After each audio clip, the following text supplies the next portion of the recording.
Hero Honda 90s के समय से लेकर आज तक यह नाम हर किसी के जुबान पर छाया रहता है, क्योंकि हीरो और होंडा के कोलैबोरेशन से बनी यह कंपनी दुनिया में सबसे अच्छी टू व्हीलर व्हीकल्स बनाती थी। लेकिन कंपनी प्रॉफिटेबल होने के बाद भी अलग क्यों हुई और कैसे होंडा ने भारत की कंपनी हीरो के पीठ में छुरा घोंपा, आज की इस वीडियो में हम सब कुछ जानने वाले हैं।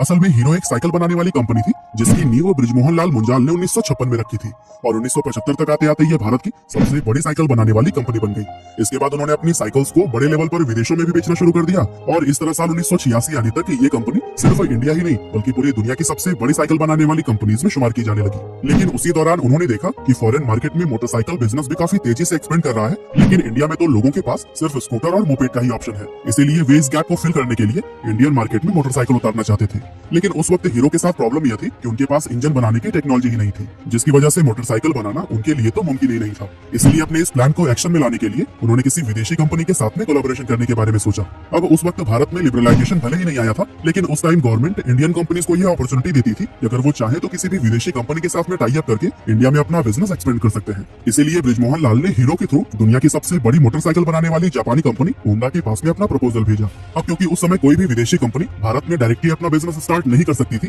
ऐसे में इस प्रपोजल के जरिए होंडा को इंडियन मार्केट में एंटर करने का एक अच्छा मौका मिल गया, जैसे कि होंडा कंपनी खुद भी नहीं गंवाना चाहता था। इसलिए इन दोनों कंपनीज ने 1984 में एक दूसरे के साथ हाथ मिला लिया।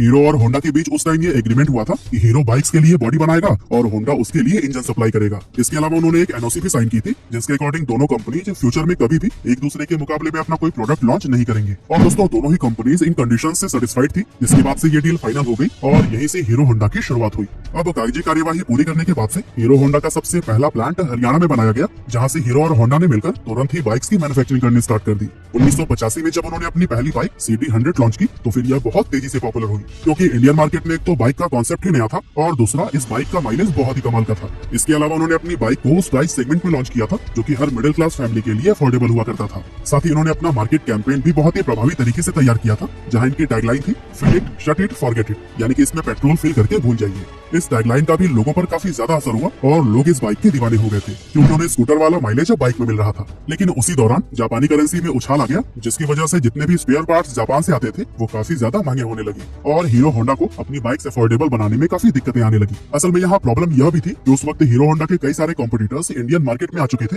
जैसे सुजुकी, यामाहा, बजाज और टीवीएस। लेकिन ये सारे ब्रांड सिर्फ शहरी इलाकों में रहने वाले वेल्दी कस्टमर्स पर ही फोकस करते थे। लेकिन वही अगर हीरो होंडा को देखा जाए तो उनका मेन फोकस इंडिया के मिडिल और लोअर मिडिल क्लास कस्टमर पर था, जो कि एक अफोर्डेबल सोल्यूशन चाहते थे। और यही वजह थी कि हीरो होंडा की बाइक सिर्फ शहरों में ही नहीं बल्कि पूरे भारत में ही सबसे ज्यादा सेल होती थी। और यही सब देखते हुए कंपनी अपनी बाइक्स का प्राइस नहीं बढ़ाना चाहती थी, यहाँ तक कि इसी की वजह से कंपनी को काफी लंबे अरसे तक लॉस का भी सामना करना पड़ा। लेकिन 1990 में जब डॉलर का एक्सचेंज प्राइस रेगुलेट हुआ तो फिर हालात थोड़े सुधरने शुरू हो गए और देखते ही देखते कुछ ही समय में हीरो होंडा एक बार फिर से अपनी बाइक्स पर प्रॉफिट कमाने लगा और अगले कुछ ही सालों में कंपनी का प्रॉफिट $10 मिलियन को भी क्रॉस कर गया, जो कि उस जमाने में एक बहुत बड़ा नंबर था। अब यहाँ तक तो चीजें ऊपर से काफी अच्छी नजर आ रही थी, लेकिन अंदर से सिचुएशन बहुत पहले से ही खराब होनी शुरू हो गई थी। दरअसल कंपनी के मैनेजमेंट में शुरू से ही कई तरह की प्रॉब्लम्स चल रही थी, जैसे कि होंडा तो अपनी बाइक्स अमेरिका और रूस जैसे डेवलप्ड कंट्री में सेल कर रहा था, लेकिन हीरो होंडा को होंडा की तरफ से फॉरेन में अपनी बाइक्स को सेल करने की परमिशन नहीं थी। यानी एक तरफ तो हीरो साइकिल मैन्युफैक्चरर के तौर पर उस समय दुनिया की सबसे बड़ी कंपनी थी, यहाँ तक कि Guinness book of world records में भी इनका नाम दर्ज था। वहीं दूसरी तरफ होंडा की वजह से वो अपनी बाइक्स फॉरेन मार्केट में सेल नहीं कर पा रही थी। असल में इंडिया के बाहर हीरो होंडा को सिर्फ नेपाल, भूटान और बांग्लादेश जैसी आसपास की कंट्रीज तक ही अपनी बाइक को एक्सपोर्ट करना अलाउड था, जिसकी वजह से हीरो कंपनी इंटरनेशनल मार्केट में जो पोजीशन चाहती थी वो उसे नहीं मिल पा रही थी। अब एक तरफ तो होंडा काफी तेजी से ग्रो कर रहा था, लेकिन वही दूसरी तरफ हीरो एक लिमिटेड स्पेस में सीमित होकर रह गया था, जिसकी वजह से इन दोनों कंपनीज के आपसी रिश्ते खराब होने लगे। इसके अलावा कॉन्ट्रैक्ट के अकॉर्डिंग हीरो बाइक्स की बॉडी बनाती थी और होंडा इंजन। अब अगर हीरो को अपना बिजनेस एक्सपेंड करने के लिए अलग भी होना पड़ता तो फिर वो ऐसा नहीं कर सकते थे, क्योंकि वो इंजन के लिए पूरी तरह से होंडा पर ही डिपेंडेंट थे। हालांकि अब हीरो को ये समझ आ चुका था कि अगर उसे होंडा से अलग होना है तो फिर खुद इंजन मैन्युफैक्चर करना ही पड़ेगा। इसीलिए उसे हीरो होंडा से अपने हिस्से का जितना भी प्रॉफिट मिलता था वो उसके एक बड़े हिस्से को इंजन बनाने में खर्च करने लगा, जिसकी वजह से होंडा और हीरो के बीच में दरार और भी ज्यादा बड़ी हो गई।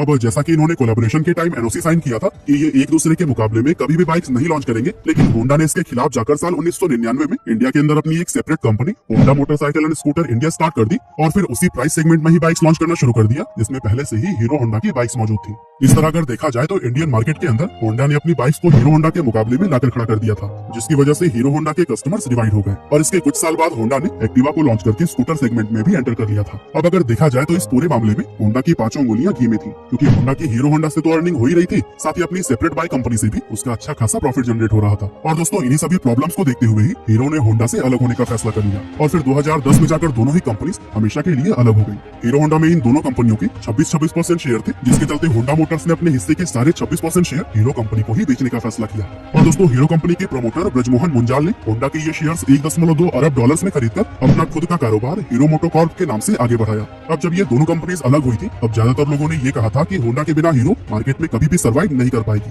लेकिन अगर आज की बात करें तो इस समय हीरो मोटोकॉर्प को दुनिया की सबसे बड़ी मोटरसाइकिल बनाने वाली कंपनियों में शुमार किया जाता है। बाकी आज की हमारी इस वीडियो में बस इतना ही था। ये वीडियो आपको कैसी लगी हमें कमेंट करके जरूर बताइएगा। आपका